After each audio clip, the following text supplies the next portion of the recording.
সারাদিন ধরে দেখলাম আমার কলিগ মেহের আফরোজ শাওনকে গালিগালাজ করা হচ্ছে। যেহেতু আমার কলিগকে গালি দেওয়া হচ্ছে, সেটা আমার গায়েও লেগেছে। প্রোটেস্ট করলাম।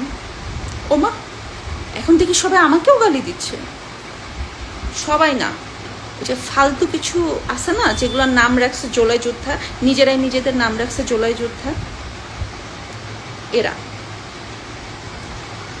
তারপর বসে থাকতে থাকতে হঠাৎ আমার মাথায় আসলো যে বাংলাদেশের রাইট নাও সবচেয়ে ভালো অ্যাক্টরকে শাকিব খান। বাবা, এই শাকিব খানও এত ভালো অভিনয় করে না এই জোলাই যোদ্ধাদের মতন। তারা অভিনয় করে আপনাদের বিশ্বাস নিয়ে, ইমোশন নিয়ে যেভাবে ছলনা করেছে, আপনাদেরকে ঠকিয়েছে, আপনাদের স্কুল পড়ুয়া বাচ্চাদেরকে নিয়ে রাস্তায় মিছিল করেছে, মিছিল করতে যে নিজেরাই ওদেরকে মেরে নাম দিয়েছে ছাত্রলীগ মেরেছে, আওয়ামী লীগ মেরেছে, শেখ হাসিনা মেরেছে। শোনেন, শেখ হাসিনা এই সমস্ত সন্ত্রাসীদেরকে মাটির নিচে চাপা দিয়ে রেখেছিল, তার ভয়ে কেউ মাথা চাড়া দিতে পারে নাই। এখন শেখ হাসিনা নাই, এখন সবাই মাথা চাড়া দিয়ে উঠেছে।